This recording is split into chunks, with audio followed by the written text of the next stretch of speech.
Around the Ozarks is now on your FM radio. Listen to Around the Ozarks mornings with Grace Gooley as I spotlight local people, stories, and podcasts, all while playing the country legends of the 90s and the hit makers of the 2000s. It's on the Ozarks Best Country, 105.1 The Bull.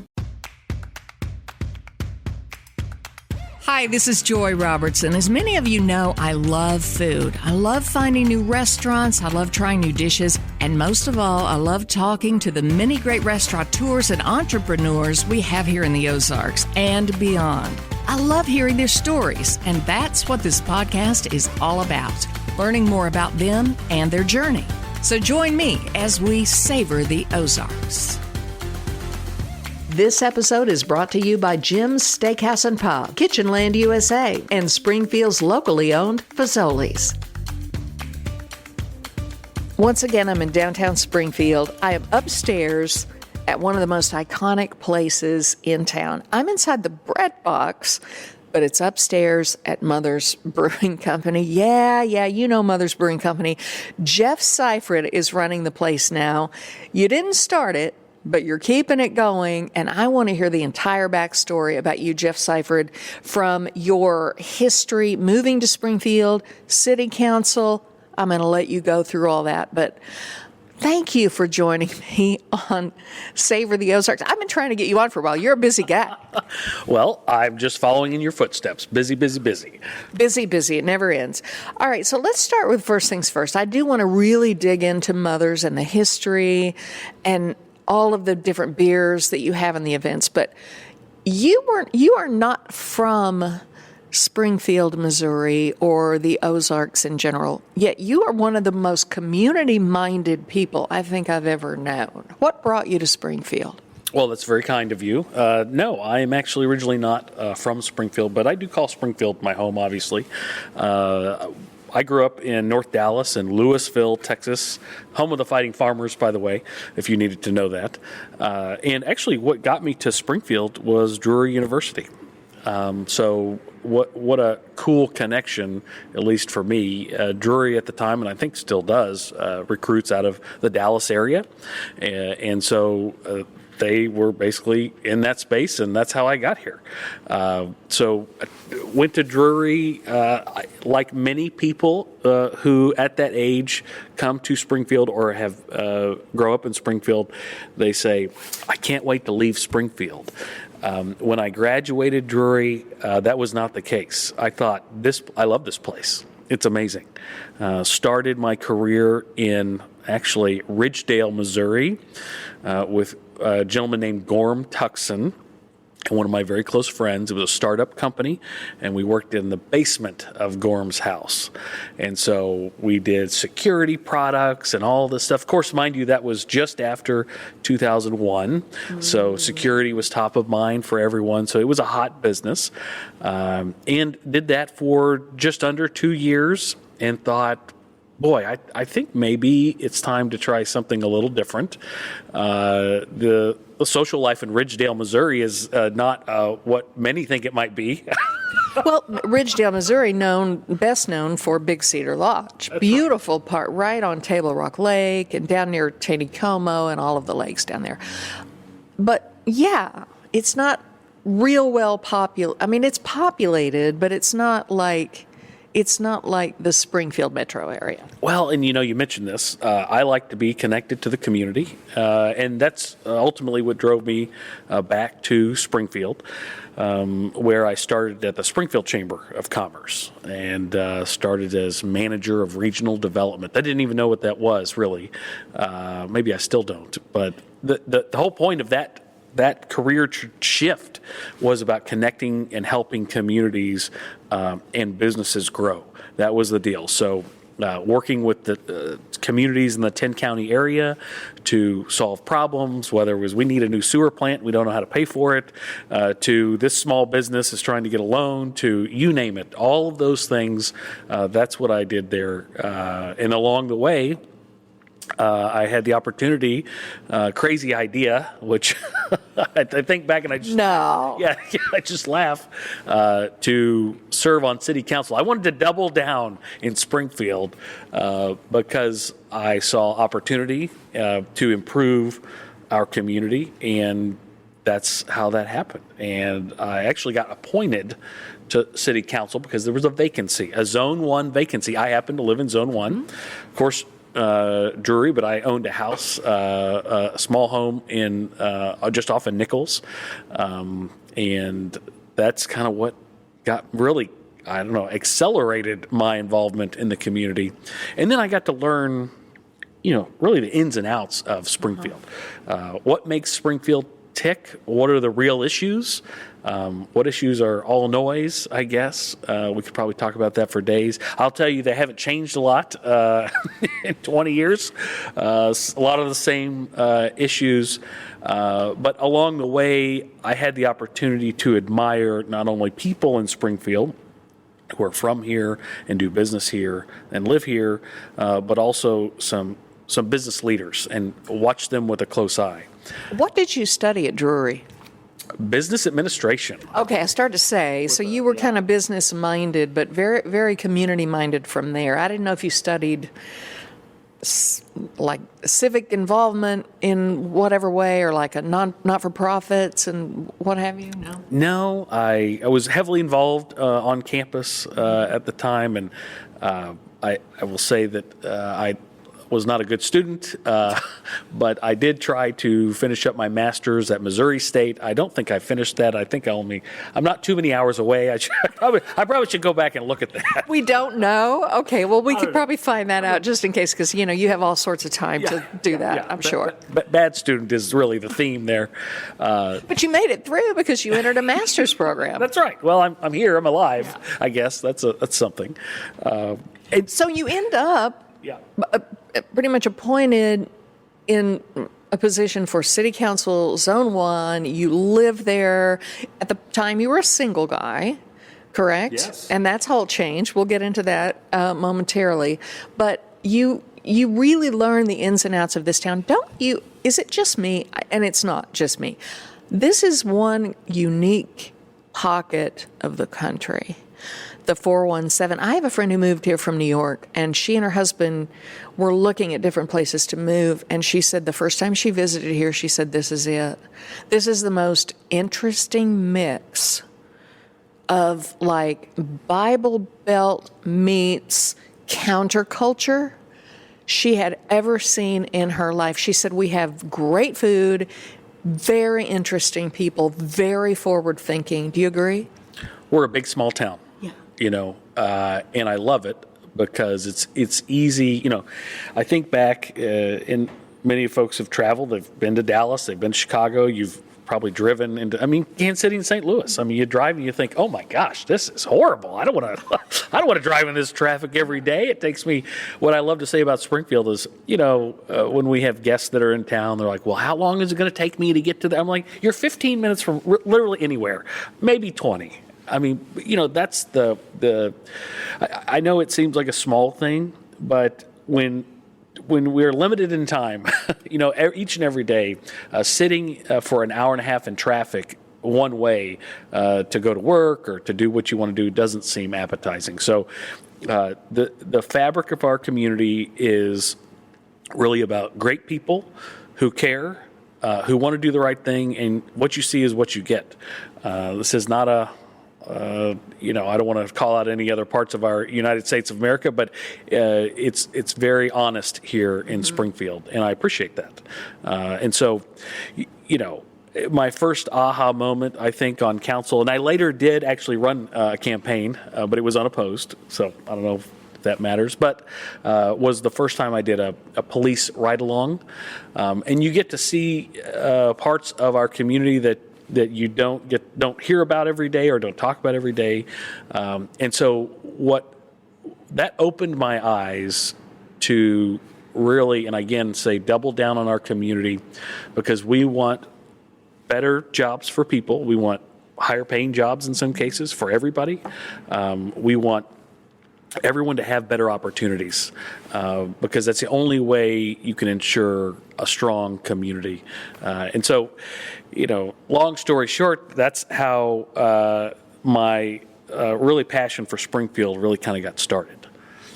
Okay, and it's interesting because you served on city council, lived in the district, and while you were here, a guy named Jeff Seifried started Mother's Brewing Company, where we're sitting right now.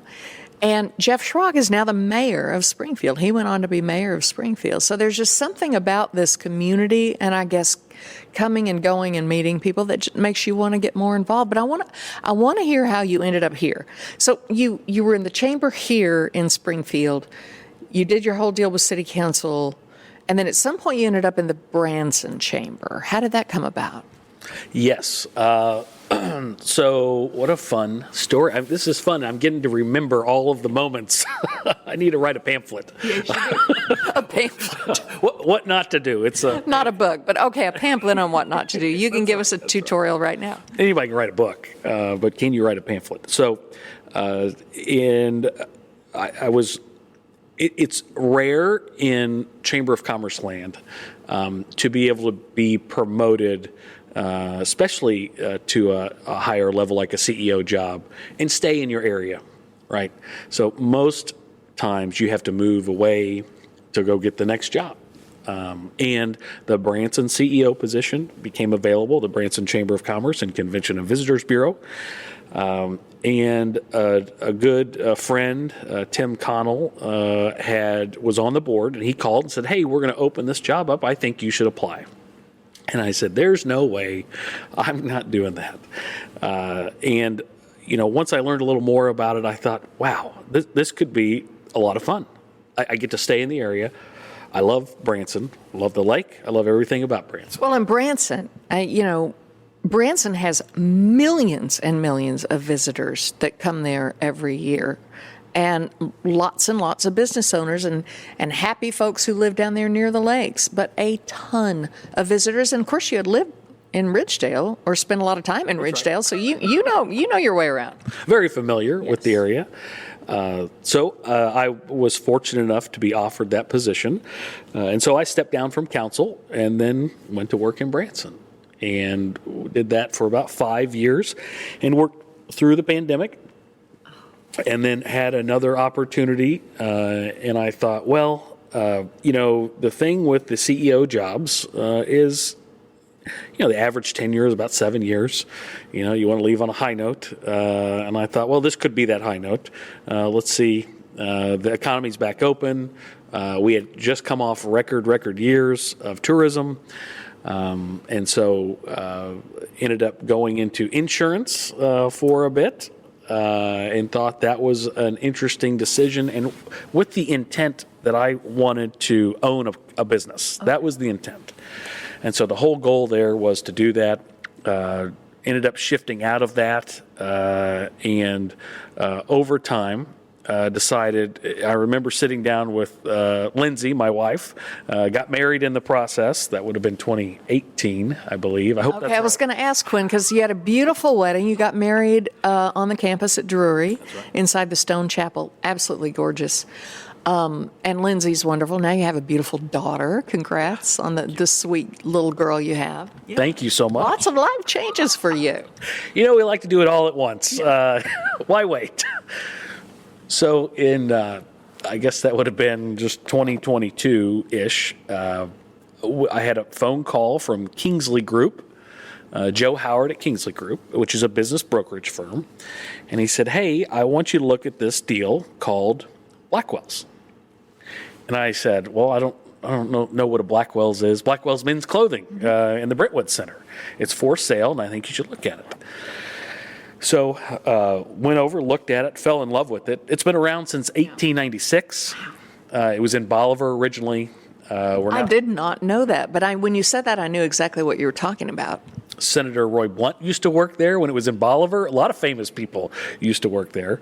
And so we were the fourth family to acquire and run that business, and very thankful to be a part of that.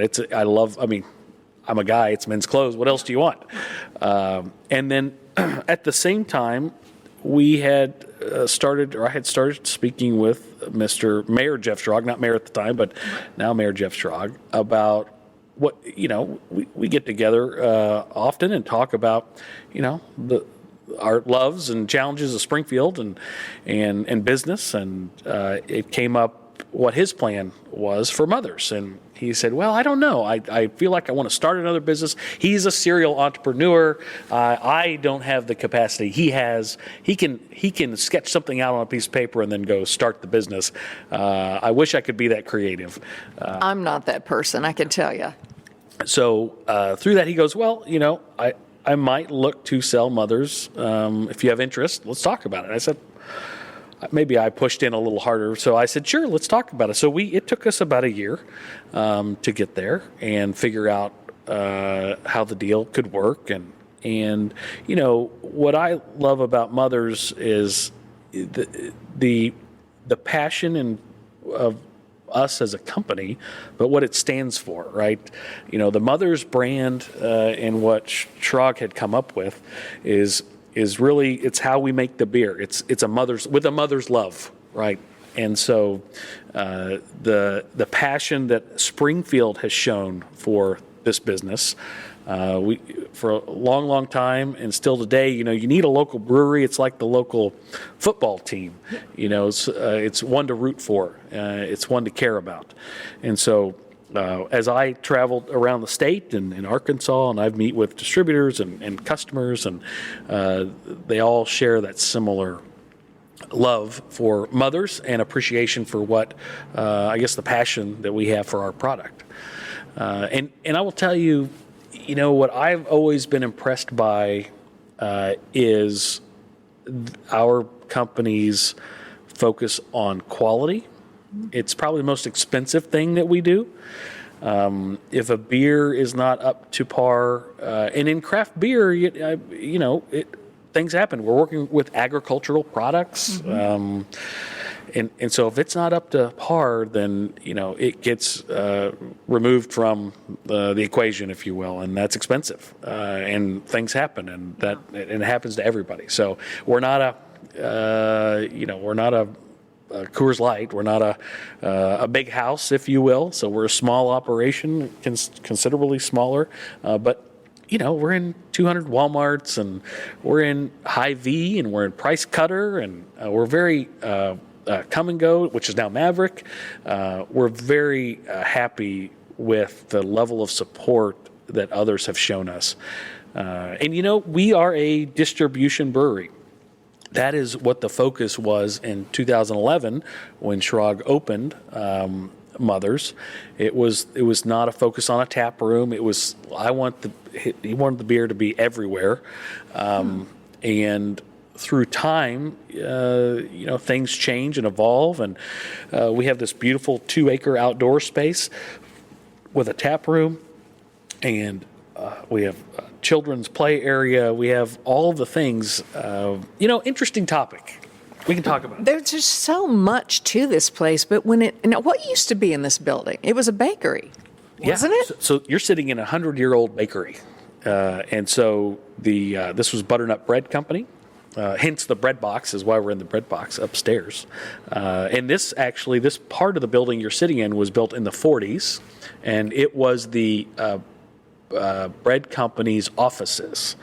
And so this started renovation before the pandemic, and then we just finished it up here about a year and a half ago for events. So yeah, because the upstairs wasn't open for a long time. It was just whatever, storage for you guys or something. But a fun fact, back in the day when our oldest daughter went to Wings at the Phelps School, the gifted one-day-a-week deal, we would drive down,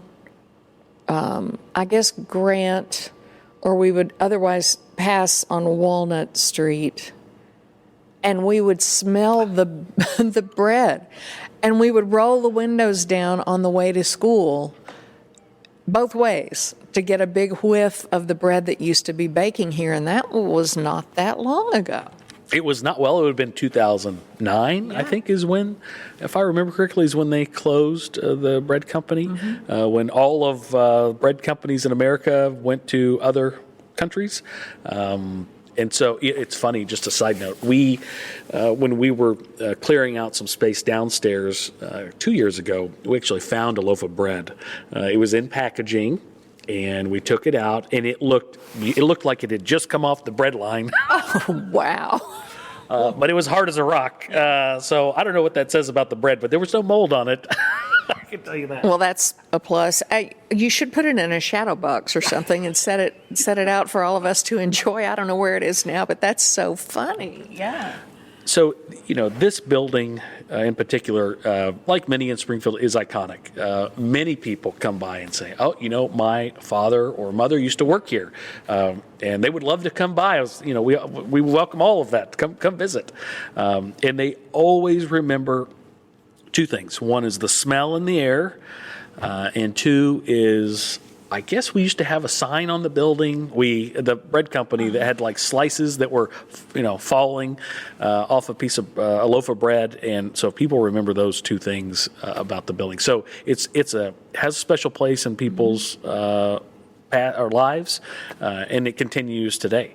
And our team who works every day to bring a quality product to market, they love Springfield.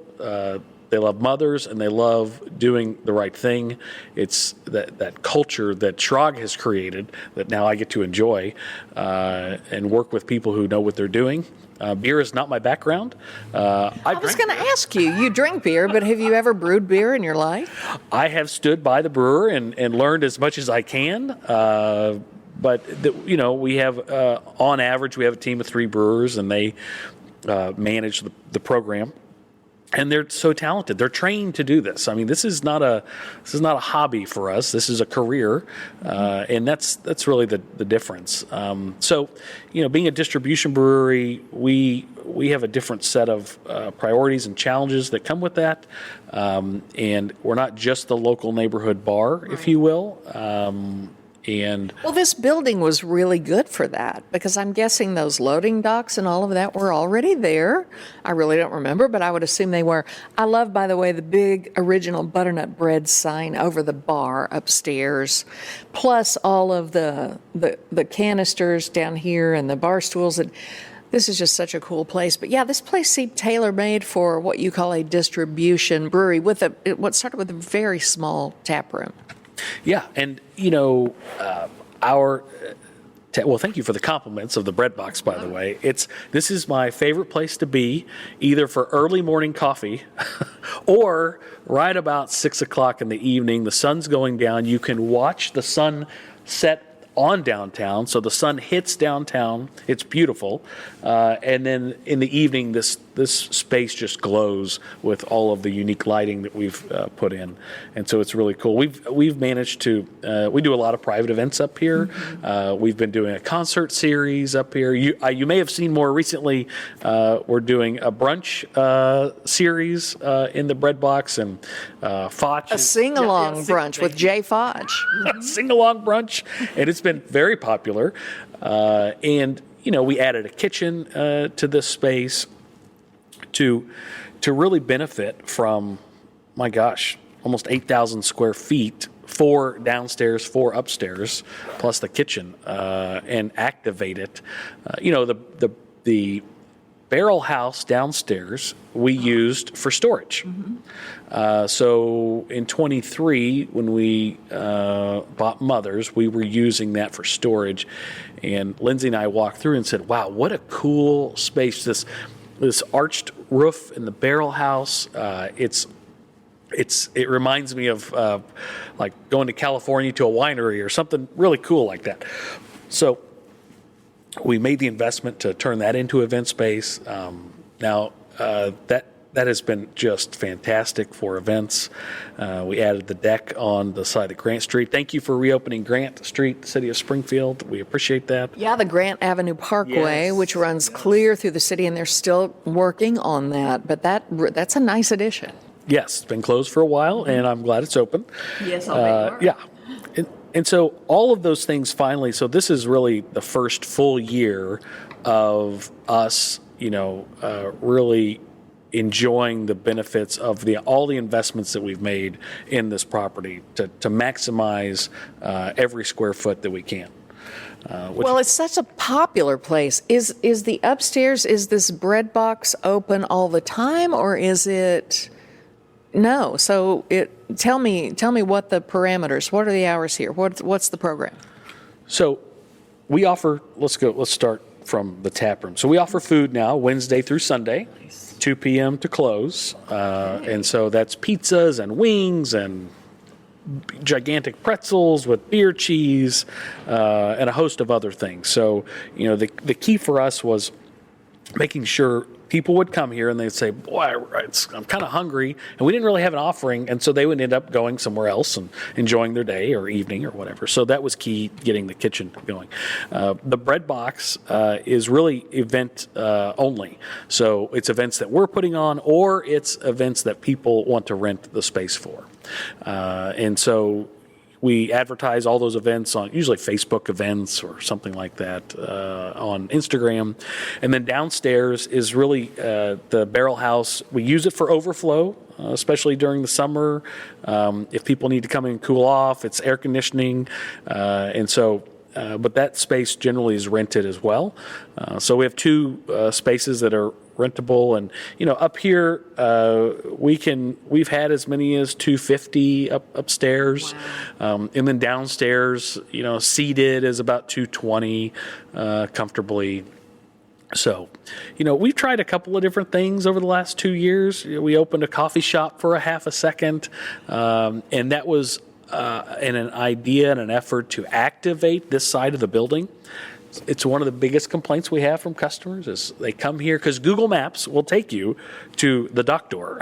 It won't take you to the entrance of the tap room. Our address 215 South Grant, it takes you right there. And so people show up there, and we thought, well, let's have a coffee shop and at least get them in the door that way.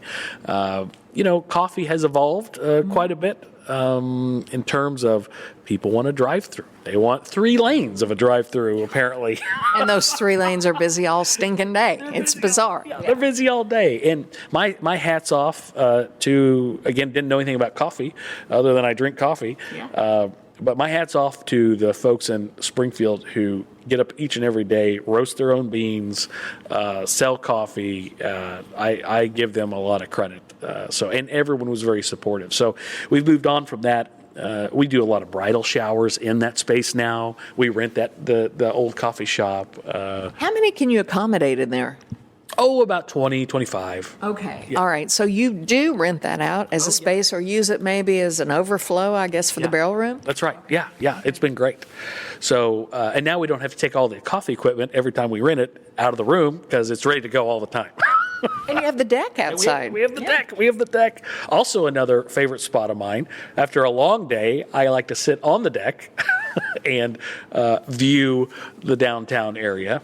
So it's great. And, downtown's going through an interesting period right now. It ebbs and flows. Mm-hmm. And I think we're in a valley, if I can say that correctly.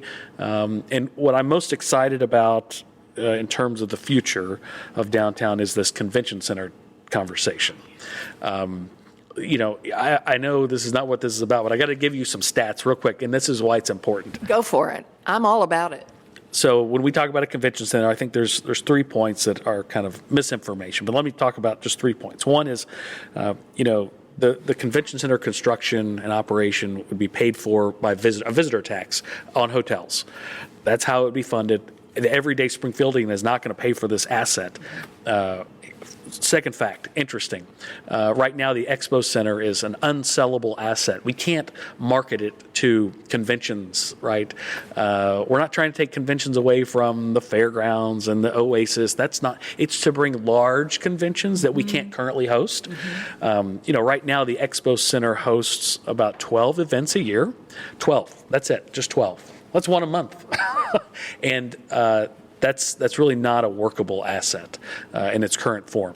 The new convention center would be, 125,000 square feet. It's 250 total, but that includes kitchens and hallways and other spaces, right? And so what I'm excited about in downtown Springfield is the future of a convention center correctly built could bring 150 events a year. And each one of those events on average have about 1,000 people. And so we're talking about 150,000 people coming to Springfield that weren't coming here before, and they're paying for the facility. And then, third is what happens if we don't do anything? And I think that's what we're living through right now. There's not a big demand driver consistent in downtown. Yes, we have great facilities. We have the Galois. We have Juanita K. We have, Great Southern Arena. Those are great, but we want to bring outside visitors from outside this area consistently in large groups to spend money all over our city, and including downtown. And that's kind of the last piece of our puzzle to continue to grow. And if we don't, I think in 20 years, I'll give you an example. Can you imagine Branson without a convention center? Over 200,000 people a year go to Branson for the convention center, right? I can't imagine. I can't imagine where we would be in 5 and 10 years looking back if we didn't build a convention center in downtown. And places like this are easy to access from that convention center. And all of our downtown, I think, would benefit from that. That's just me. It just seems like it would. But I've been part of organizations for many years over my career.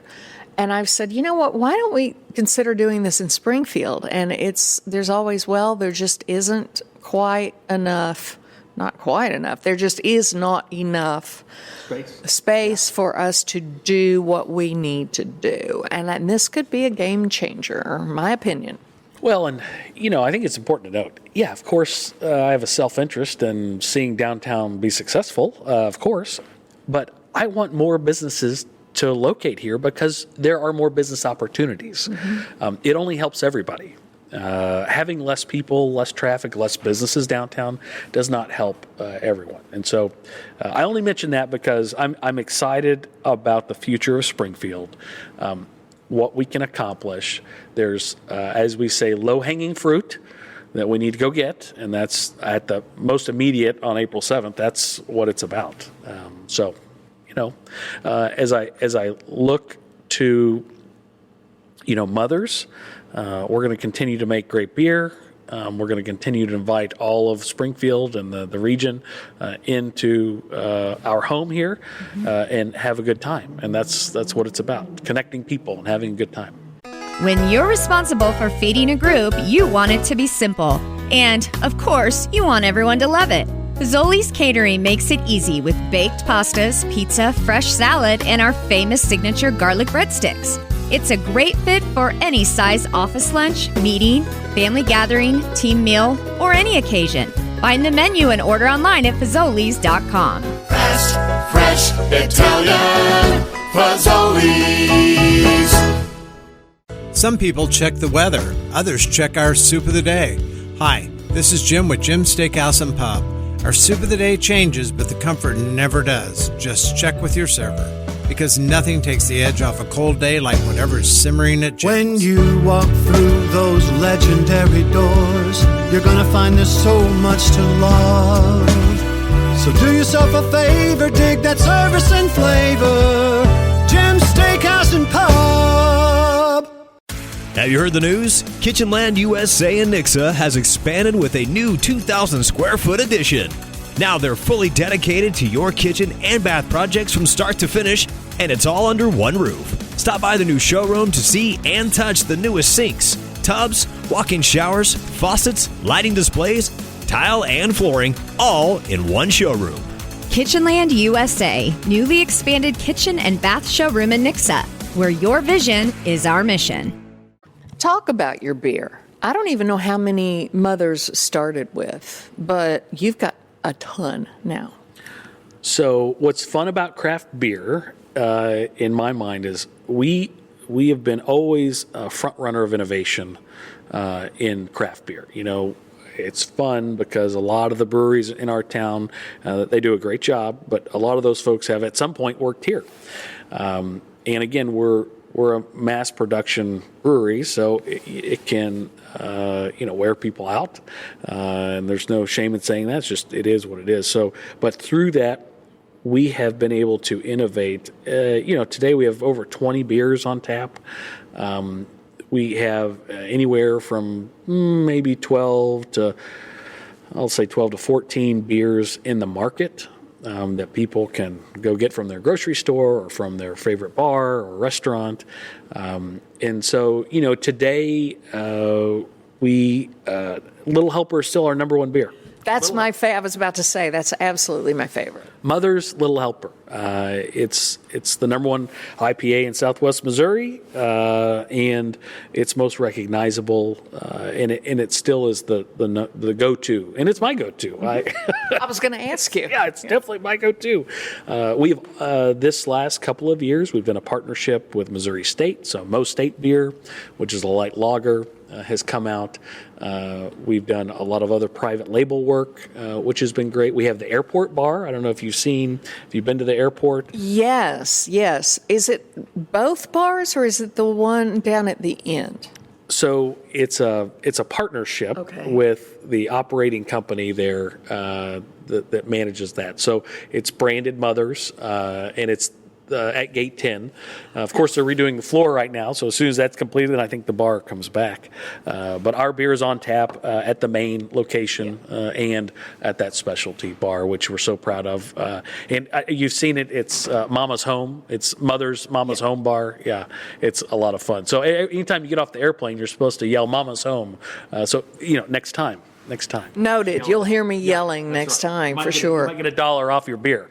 Oh, okay. Love a discount. No, I do love a Little Helper. It's funny. When I go to Alamo Draft House for a movie, my go-to is a Little Helper and the big giant bowl of buttered popcorn. And leave me alone.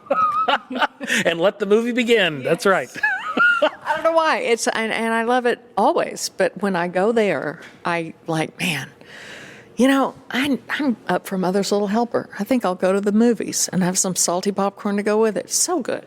Well, our newest beer that's in distribution is Table Rock Lager, and you can find this at the lakes. It's doing very well, and pretty soon, I don't know the exact timeline, couple of months, you'll see it in cans. Where you can get it. So that, again, light lager. Traditionally, craft beer has not been excited about light lagers, but it's a space where there's room for us, and that's what we're doing. Especially when we can celebrate our unique assets here in the Ozarks, like Table Rock Lake. I mean, it's a fun beer. I don't know how else to say it. I love the way you name those beers. What are some of the other ones? Clever names, clever themes, Ozarks related. Well, let me start with then my second favorite. You should never, name your children as favorites, right? But Winter Grind, it's the end of Winter Grind season. There's still a little bit left in the market. Actually, the next couple of days we'll be celebrating the last bit that we have of Winter Grind. It's a coffee stout, and it's our second best-selling beer, and it's a seasonal. Yeah. The biggest controversy around that, of course, is people say, well, I want to have this year-round. And you don't. You don't want it year-round. We want it to be seasonal. You want it to be seasonal. If it's 105 degrees, traditionally people don't reach for the coffee stout. It is a big beer. It is a big, bold beer, and I can kind of see why. I can absolutely see why you keep it seasonal. Yeah. Three Blind Mice, which is a brown ale, still a great beer. Very popular in Kansas City. I don't know what it is in Kansas City. They love the Three Blind Mice. And so, as you look through the portfolio, we just introduce new beers all the time. So what's fun about the tap room and what our customers expect is when they walk in from, week to week or every couple of weeks, that they're going to find something new. It might be a very limited run, and they might be one of the very few people that get to try it. But if you don't come to the tap room, you don't get to try it. And for that, most people are delighted by that. And there's a story behind every beer. Kyle in the tap room, Josh in the tap room are some of the most proficient at not only storytelling, but knowledgeable about how we got to where we are beer-wise and the story behind it. there's food in the tap room now. Absolutely. So anywhere on property, you can now order food Wednesday through Sunday. And, here's the deal. I don't know how to say this. I love pizza. I guess I love pizza and beer. I'm an American. Who doesn't? And, you can go spend a lot of money on pizza anywhere in America, right? We're not trying, that's not our place. We want good quality, that's tasty, but we're also, this is not artisan. I'm telling on myself here. We're not trying to sell you artisan pizza, or compete in that space. We're trying to give you the best quality pizza for the best price. And I think that's what I like about our program, is that our prices are generally less than what you can find in the market, and the pizza is still very good. So we do a ton of pizzas. We make beer cheese in-house. And so that beer cheese is paired with a 12-inch, I think, pretzel, which is gigantic, and it's so good. And again, our goal is when you're here and you're hungry, we have something that is quality and that's priced right for you. If you're looking for, the Ruby Tuesday salad bar, that's okay, but we don't have that. That's somewhere else. So the food for us has been in addition to food trucks. We still bring on food trucks. We still do all those things. People time to time still order in their own food, and that's okay. We're not against that. Out in the backyard, that's not a problem. But we want to make sure we're hitting that note with having quality food to pair with the beer. And I think we've had a year under our belt, a year and 2 months, and I think we've done. Well, I'll tell you a story. So the first day that we started cooking pizza and serving it, we had a little team meeting in the tap room, and everyone said, "Well, we're not ready. We're not ready, to do this." And I said, "Well, we've been thinking about this. We've been, trying to change it. We just need to open it. Just open it up. Let's just figure it out." So we do the first few pizzas that come off the line. Go downstairs to the tap room to these gentlemen, and they take a picture, and they post it on Reddit. And this is the most disgusting pizza we've ever had. And I'm like, oh well, that did not go well. I'm glad we got it out there, but we need to figure out why. And so I visited with them, and I said, hey, next pizza is on us. We're still trying to figure it out. But after that first night, we went back. We changed the cheese. We changed the crust, and we changed the pepperoni and sausage to a higher quality. All of that based on that initial feedback. So you listened to your customers. I was up here and have had your pizza. I thought it was really good. Maybe it was after you tweaked it. I don't know. It was definitely after. Yeah, And I didn't. What's funny is, I didn't necessarily disagree with their commentary. I just wish they would have just said, hey, why don't you come over here? I'm going to tell you why this doesn't work. Instead of post it online. That's just, that's 2026 for you. It is. That's where we are. By the way, isn't your winter grind made with local coffee? It is. It is made with local coffee. We're very proud of that.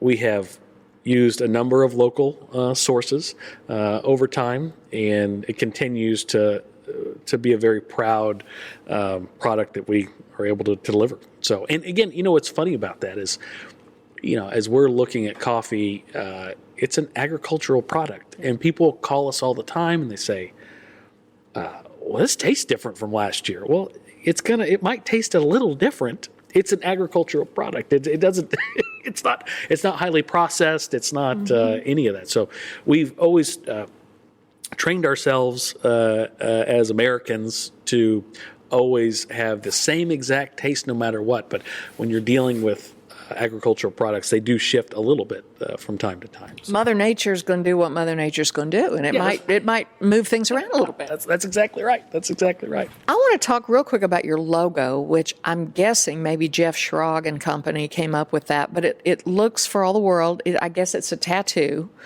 It says Mother's Brewing Company.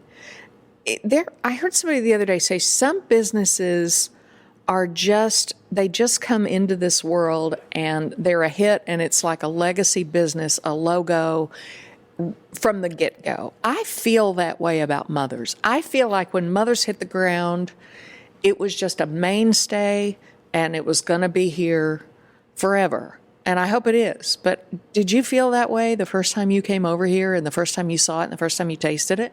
Well, in 2011, you just immediately fall in love with all of it, and it hasn't changed for me. The logo itself has evolved, and you see it. I get in trouble with this, but I still love the original logo. This has been altered just a bit. I would updated. never know that because I could see it from a mile away and recognize it. It's been updated, I would call it. And so I'm sure every business book will tell you, don't go back to your old I still use the old logo occasionally because I love it. But I also love the new logo. I mean, we leaned into the tattoo artistic value of the logo, and that's kind of what you see. It's got some unique design features that look like a tattoo. I don't know how many tattoos you have, but if you have none, then you would know what I'm talking about. Okay. I actually don't think I have any either. So you don't think? Listen, We'll have Lindsay check. Get back to us. That's right. Too many little helpers. Too many little helpers. And so it is iconic. It's recognizable, and we oftentimes lead with it, so the consumer knows what they're always getting, which is a quality beer. Well, it stands out, and it's just heartwarming, dare I say, just the heart, and it just is so, you love your mother. You love your mothers. Your events here. That yard of yours, oh my goodness, Oktoberfest. Talk about some of these big events that you've had over the years that evolved. It's so much fun. It's iconic. So, obviously, most people know us in Springfield by those iconic events, and we're talking thousands of people. Before 2020. Which seems like yesterday and also 50 years ago, we could have 4,000 people at Mothers. And so as we look forward to festivals, consumer behavior continues to evolve, and we evolve with that. That number for us today looks like more about 1,200 people. We've spaced things out a little more, so it's more comfortable. I don't know if you recall back in the day, you would come to the Mother's backyard and you could barely move. And so that's really fun and exciting, but I like a little more space than that. So Mother's Day Festival, which is coming up, is kind of how we kick off the year. It's live music. It's all the things that you'd expect. We oftentimes have bounce houses for the kids. What I like about the shift that Schrag implemented and the team here was we're going to focus on families, right? So we're not your everyday bar, right? And it's okay to bring the kids out. It's a fairly safe, contained environment. Mm-hmm. There's not a lot they can tear up in the backyard, which is nice. And so really making it inviting to bring out multiple generations. So bring out grandma and grandpa, the parents, and then kids. And that is right in line with how tourism has shifted across our country. People travel differently. So I think we really hit it on the head. And it's a topic of concern across the country. If you read the brewery newsletters that come out, and it's in our community, there's been stories about, I don't want kids at the brewery, or they're tearing up or having to manage kids at the brewery. The brewery owners are, and I get all that. We've designed our space to be able to accommodate that specific deal. So it doesn't mean that you're going to be drinking a beer and you're going to get a football in your face. That's not what it's about. We don't want that. Do you do a non-alcoholic brew? So we offer a lot of NA options. We do not have a Mother's NA beer yet. Okay. So could be in the future soon. But you do have something for everyone, because not everybody's a drinker. But for those who don't want beer, you have some cocktails. You have a really good spicy margarita. So I love Ryan in the tap room. We have a strong cocktail program. The Mother's Marg is my favorite. I mean, I'm biased. It's my favorite margarita ever. It's fantastic. Is that the spicy one? That is not the spicy one. We do a spicy one, but the Mother's Marg is generally on in the summer, and it's a favorite. It is a favorite of our customers, and so listen, cocktails, non-alcoholic. We do so much. NA out of our coolers downstairs. It's a grab and go. You can do NA beer. Mother's does have a low ABV, like a 2% beer at a moment on tap. And so we're playing in that space. We'll see where we end up. So I was going to ask you, what's new? Any new flavors coming up? Anything you could tell me? Give me a little hint.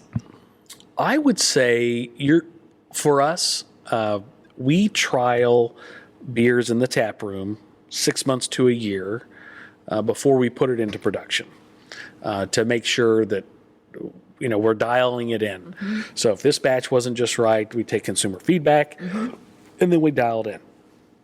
I would say probably third quarter you're going to see some new stuff from us, but I don't want to tell you about it yet. I won't make you. Sours? You've done sours, right? So consumers have... we had Cobra Scare. Cobra Scare.